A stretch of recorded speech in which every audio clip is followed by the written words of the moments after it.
Moving into the chapter 18 practice problems. These are going to be related to thermodynamics.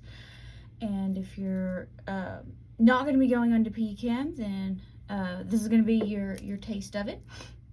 All right, so here, this is a two-part question. And we want to know, we're given a reaction, we're given a delta H, and we want to know the entropy change in the surroundings when this reaction occurs at a given temperature. All right, so entropy, remember, is always delta S. Temperature is going to be T, and it must be in Kelvin. So let's go ahead and make that change.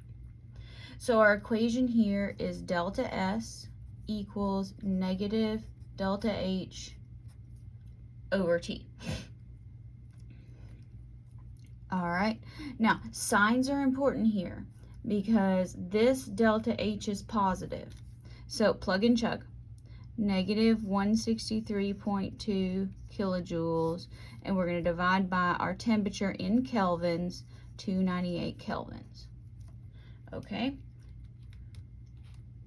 Calculator is going to do the work here.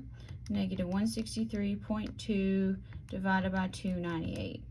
So you've got two answers here, two choices. You can go with 0.548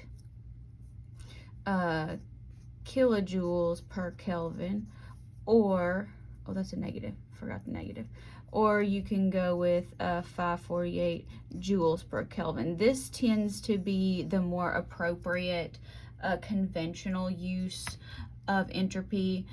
Traditional units of entropy are in joules per Kelvin. You want to make sure it is an energy unit over temperature. All right, now we want to know the sign of the entropy change for the system. We're dealing with state functions.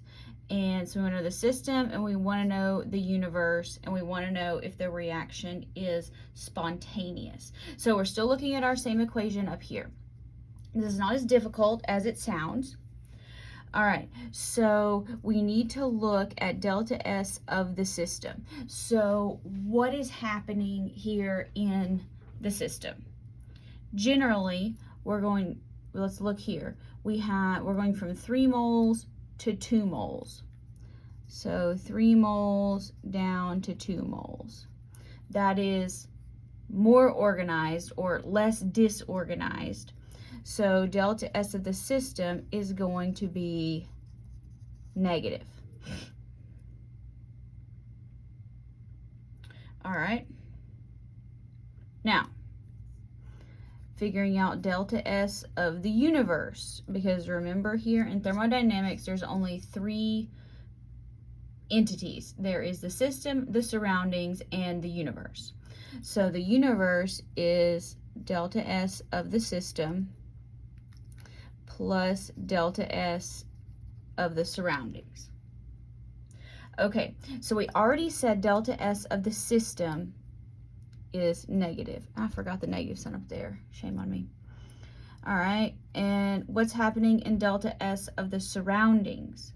Well, do you see how the surroundings are losing heat energy because the system is gaining energy? So delta S of the surroundings is also negative. Negative plus negative is always negative. So what we can say is delta S of the universe is negative. The reaction is not spontaneous,